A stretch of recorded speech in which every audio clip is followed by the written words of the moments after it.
ഇടപാടുകളില്ലെന്നാണോ എന്താ? ഇടിക്ക് മുൻപാകെ ജയറാം എത്തുകയാണോ കഴിഞ്ഞ് മടങ്ങുകയാണോ എന്നറിയില്ല. ഇ ഡി നോട്ടീസ് കൊടുത്തിരുന്നു ജയറാമിന് ഹാജരാവാൻ. കൽപേഷും ഇടിക്ക് മുമ്പാകെ എത്തിയിരുന്നു. സാമ്പത്തിക ഇടപാടുകൾ അന്വേഷിക്കുകയാണ് എൻഫോഴ്സ്മെന്റ് ഡയറക്ടറേറ്റ് സ്വർണ്ണക്കൊള്ളയുമായി ബന്ധപ്പെട്ട.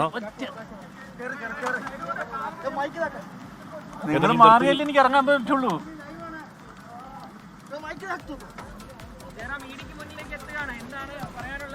അത് അവരോടല്ലേ പറയേണ്ടത്, നിങ്ങളോടല്ലോ പറയുന്നത്.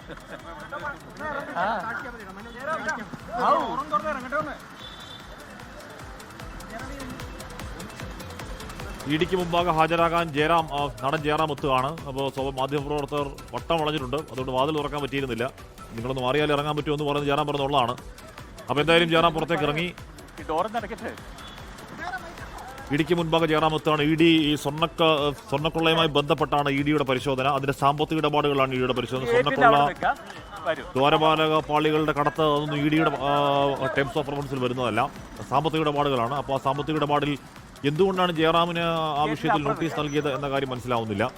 ഏതെങ്കിലും തരത്തിൽ സാമ്പത്തിക ഇടപാട് ഉണ്ടോ എന്ന് പരിശോധിക്കാനാണോ, അതോ ഉണ്ടെന്ന് കണ്ടെത്തിയതിനു ശേഷം അതിൽ കൂടുതൽ വ്യക്തത വരുത്താനാണോ ഇ ഡി നോട്ടീസ് നൽകിയതെന്ന കാര്യം അറിയില്ല. ഇപ്പോൾ അന്തരീക്ഷത്തിലുള്ള സംശയങ്ങളൊക്കെ പരിഹരിക്കാൻ ഇ ഡി നോട്ടീസ് കൊടുത്ത് വിളിച്ചു വരുത്തുമോ എന്നൊക്കെ ഇ ഡി ഉദ്യോഗസ്ഥരാണ് പറയുന്നത്. എന്തായാലും ഇടിക്ക് മുമ്പിലേക്ക് നടൻ ജയറാം അങ്ങോട്ടേക്ക് എത്തിയിരിക്കുകയാണ്. മാധ്യമങ്ങളോട് സംസാരിക്കുന്നത്.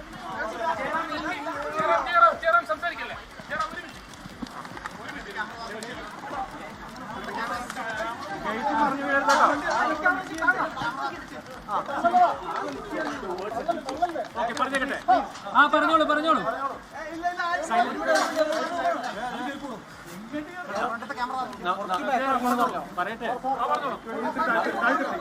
നമസ്കാരം. ശബരിമല എന്ന് പറയുന്നത് നമ്മുടെ മലയാളികളെ സംബന്ധിച്ചിടത്തോളം അതൊരു പ്രത്യേക വികാരമാണ്. എത്രയോ ക്ഷേത്രങ്ങൾ നമുക്കുണ്ടെങ്കിലും ശബരിമല എന്ന് പറയുന്നത് ഓരോ ഭാരതീയനെ സംബന്ധിച്ചിടത്തോളം ജാതി മത ഭേദമന്യേ അവരെത്തുന്ന പുണ്യ സ്ഥലമാണ്. അപ്പൊ അവിടെ ഇത്തരം സ്കാം എന്തെങ്കിലും നടന്നിട്ടുണ്ടെങ്കിൽ അത് 100% വെളിച്ചത്ത് കൊണ്ടുവരികയും അതിനകത്ത് ബന്ധപ്പെട്ടിട്ടുള്ളവരെ എല്ലാം വെളിച്ചത്ത് കൊണ്ടുവരാൻ ഓരോ മലയാളിയും ബാധ്യസ്ഥനാണ്. ആ ഒരു മലയാളിയുടെ കൂട്ടത്തിൽപ്പെട്ട ആൾ തന്നെയാണ് ഞാൻ. പറയട്ടെ ബാക്കി. ഈ കഴിഞ്ഞ 10-38 വർഷക്കാലം കേരളത്തിനകത്തും പുറത്തുമുള്ള എത്രയോ ക്ഷേത്രങ്ങളിൽ പലതരത്തിലുള്ള പൂജ, അല്ലെങ്കിൽ ആനയെ നടക്കിരുത്തൽ, ആനക്കൊട്ടിൽ സമർപ്പണം, നട സമർപ്പണം, അല്ലെങ്കിൽ അത്തരത്തിലുള്ള പൂജ കാര്യങ്ങൾ, ഇതിനൊക്കെ ആദ്യം ക്ഷണിക്കുന്നത് എന്നെയാണ്. ഞാൻ കഴിവതും പോകാറുണ്ട്. അത്തരത്തിലാണ് ഇതുമായിട്ട് ബന്ധപ്പെട്ട ആൾക്കാരും എന്നെ പൂജയ്ക്ക് വിളിക്കുകയും ഈ നട കൊണ്ടുപോകാൻ വേണ്ടിയിട്ടും ഇതിനൊക്കെ എന്നെ പല പ്രാവശ്യം ഇവർ വിളിച്ചുകൊണ്ട് പോയിട്ടുണ്ട്. അപ്പോൾ ഇതിൻ്റെയൊക്കെ പിന്നിൽ കള്ളത്തരങ്ങൾ എന്തെങ്കിലും നടന്നിട്ടുണ്ടോ എന്നുള്ളത് അന്വേഷിക്കാൻ ബഹുമാനപ്പെട്ട കോടതിയും ബന്ധപ്പെട്ട ആളുകളും എല്ലാം ഇതിൻ്റെ പുറകിലുണ്ട്. അപ്പോൾ എന്നിൽ നിന്നും ഇവർക്ക് എന്തെങ്കിലും ഉപകാരപ്രദമായ 1-2 കാര്യങ്ങൾ കിട്ടുകയാണെങ്കിൽ അത് നല്ലതല്ലേ നമുക്ക് സത്യം വെളിച്ചത്ത് കൊണ്ടുവരാനായിട്ട്. അപ്പോൾ അതിൻ്റെ കാര്യങ്ങൾ ചോദിച്ചറിയാൻ വേണ്ടിയിട്ടാണ് എന്നെ വിളിച്ചിട്ടുള്ളത്. അപ്പോൾ തീർച്ചയായിട്ടും എല്ലാം നല്ല പര്യവസാനിക്കട്ടെ, ഭംഗിയായിട്ട് തന്നെ. ഇനിയും പുറമേ വല്ലവരും കുടുങ്ങാനുണ്ടെങ്കിൽ അവരും കുടുങ്ങട്ടെ, അല്ലെങ്കിൽ അയ്യപ്പൻ വെറുതെ വിടുക. അവരൊക്കെ 50 വർഷത്തിന് മുകളിലായിട്ട് ശബരിമലയ്ക്ക് പോകുന്ന ഭക്തനാണ് ഞാൻ. അപ്പോൾ എൻ്റെയും കൂടി കടമയാണ് ഇത് ക്ലീനായിട്ട്. ഇ ഡി ഓഫീസിലേക്ക് ജയറാം എത്തിയിരിക്കുകയാണ്. അത്തരത്തിൽ അവിടെ വലിയ തട്ടിപ്പുണ്ടായിട്ടുണ്ടെങ്കിൽ ആ തട്ടിപ്പിലേക്ക് വെളിച്ചം വീശുന്ന, അല്ലെങ്കിൽ തട്ടിപ്പ് മാറ്റാൻ സഹായകരമായ എന്തെങ്കിലും തന്നിൽ നിന്ന് കിട്ടുമോ എന്ന പ്രതീക്ഷ ഉണ്ടെങ്കിൽ നല്ലതാണ്. അപ്പോൾ അതിൽ വ്യക്തത വരുത്താനാണ് എന്നാണ് ഇ ഡി നോട്ടീസിനോട് ജയറാമിൻ്റെ പ്രതികരണം. ഇ ഡിക്ക് മുമ്പാകെ ഹാജരാവാൻ ജയറാം അല്പസമയം മുൻപാണ് എത്തിയത്. അങ്ങോട്ടേക്ക് നടന്നു പോകുന്ന ദൃശ്യങ്ങൾ പ്രേക്ഷകർ കാണുന്നുണ്ട്. അതിനിടയിൽ ഈ പറയുന്ന സ്വർണ്ണക്കൊള്ളയിലെ ഇടനിലക്കാരൻ കൽപേഷും ഇ ഡി ചോദ്യം ചെയ്യലിന് ഹാജരായി. കൊച്ചിയിലെ ഇ ഡി ഓഫീസിലാണ് ആ ചോദ്യം ചെയ്യൽ. ജയറാമിൻ്റെ മൊഴി ഇ ഡി രേഖപ്പെടുത്തുക സാക്ഷി എന്ന നിലയിലാണെന്ന് തോന്നുന്നു. തിരുവിതാംകൂർ ദേവസ്വം ബോർഡ് മുൻ സെക്രട്ടറി എസ് ജയശ്രീയെ ഇ ഡി വീണ്ടും ചോദ്യം ചെയ്യുകയും ചെയ്യും. ലാൽ കൃഷ്ണൻ വിവരങ്ങൾ വെച്ചിരുന്നു. ലാൽ, സാക്ഷി എന്ന നിലയ്ക്കുള്ള ചോദ്യം ചെയ്യലിൽ ഏതെങ്കിലും തരത്തിൽ ജയറാമിന് ആശങ്കപ്പെടേണ്ടതുണ്ടോ? ആ ചോദ്യം ചെയ്യൽ പരമ്പര അവിടെ പുരോഗമിക്കുന്നത് എങ്ങനെയാണ് ലാൽ?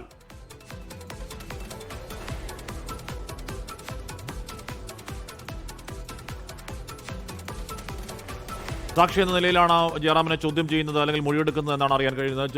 ചോദ്യം ചെയ്യൽ മൊഴിയെടുപ്പ് എന്നൊക്കെ പറയുന്നത് ഏതാണ്ട് ഒന്ന് തന്നെയാണ്. പക്ഷേ അത് സാങ്കേതികമായി രണ്ടിനും രണ്ടർത്ഥം ദ്യോതിപ്പിക്കുന്നു എന്നതുകൊണ്ടാണ് ആ വാക്കുകളുടെ വ്യത്യാസം. എന്തായാലും നടൻ ജയറാം ഈ പറയുന്ന SIT നടൻ ജയറാമിൻ്റെ മൊഴിയെടുത്തിരുന്നു അല്ലെങ്കിൽ ചോദ്യം ചെയ്തിരുന്നു. അതിന് പിന്നാലെയാണ് തൊട്ടു പിന്നാലെയായിരുന്നു ED ജയറാമിന് നോട്ടീസ് നൽകി വിളിച്ചു വരുത്തിയത്.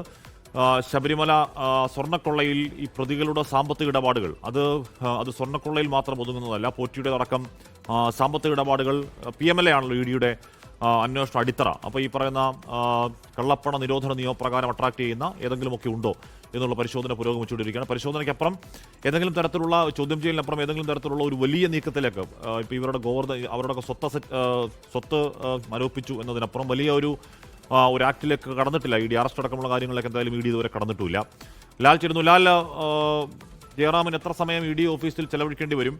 സാക്ഷി എന്ന നിലയ്ക്ക് തന്നെയാണോ ഏതെങ്കിലും തരത്തിൽ ആ ചോദ്യം ചെയ്യലിൽ ജയറാമിന് ആശങ്കപ്പെടേണ്ടതുണ്ടോ? ലാൽ,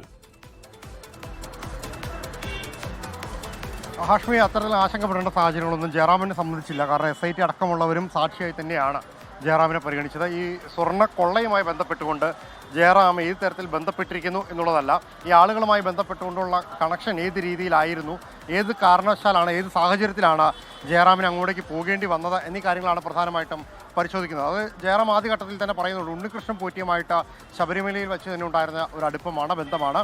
അയാൾ എത്രക്കാരനാണ് എന്ന കാര്യത്തെക്കുറിച്ച് തനിക്കറിയില്ലായിരുന്നു. വിളിച്ചതനുസരിച്ച് പലയിടങ്ങളിലും പോയിട്ടുണ്ട്. ഇപ്പോൾ ജയറാമിൻ്റെ വീട്ടിൽ തന്നെ ദ്വാരപാലക ശില്പത്തിന് സ്വർണ്ണപ്പാളിയുടെ പൂജ ഉണ്ടായിരുന്നു.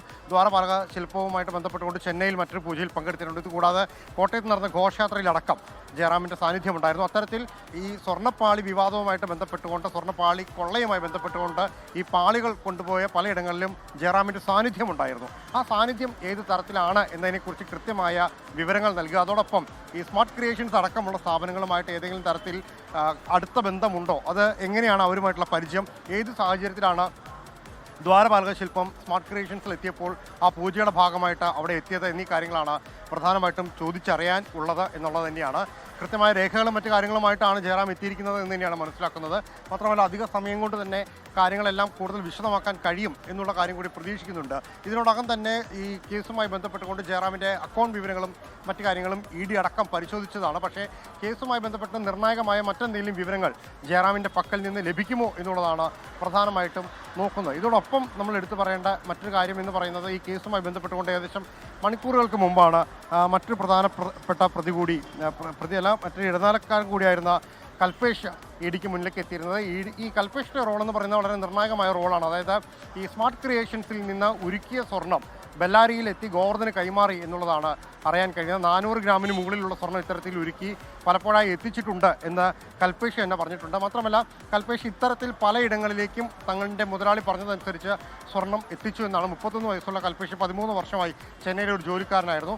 അപ്പോൾ എന്തുകൊണ്ടാണ് കൽപേഷ് ഇത്തരത്തിൽ സ്വർണം കൊണ്ടുപോയത്, ആർക്കൊക്കെ കൊടുത്തു, ഏതെല്ലാം തരത്തിലാണ് എന്നീ കാര്യങ്ങളാണ് കൽപേഷിൽ നിന്നും പ്രധാനമായിട്ടും അറിയാനുള്ളത്. മാത്രമല്ല ഉണ്ണികൃഷ്ണൻ പോറ്റിയുമായി ബന്ധപ്പെട്ട് തനിക്ക് യാതൊരു വിവരങ്ങളുമില്ല, അയാൾ അറിയില്ല എന്നൊരു കാര്യം കൂടി കൽപേഷ് SITയോട് പറഞ്ഞിരുന്നു. അതേ മൊഴി തന്നെയാണ് ആവർത്തിക്കാൻ സാധ്യത. പക്ഷേ ഏതെങ്കിലും തരത്തിൽ മറ്റാരെങ്കിലുമായിട്ടുള്ള ബന്ധങ്ങൾ കൂടുതൽ വെളിവാകുന്ന രീതിയിലുള്ള തെളിവുകളോ കണക്ഷനോ കിട്ടുമോ എന്ന കാര്യം കൂടി ED പരിശോധിക്കുന്നുണ്ട്. ലോകത്തെവിടെയായാലും ഏത് സമയത്തും 24 വാർത്തകളും ഓഗ്മെന്റഡ് റിയാലിറ്റി പാക്കേജുകളും എക്സ്പ്ലെയിനറുകളും വിശദമായി കാണാൻ ഞങ്ങളുടെ YouTube ചാനൽ നിങ്ങൾക്ക് സബ്സ്ക്രൈബ് ചെയ്യാം.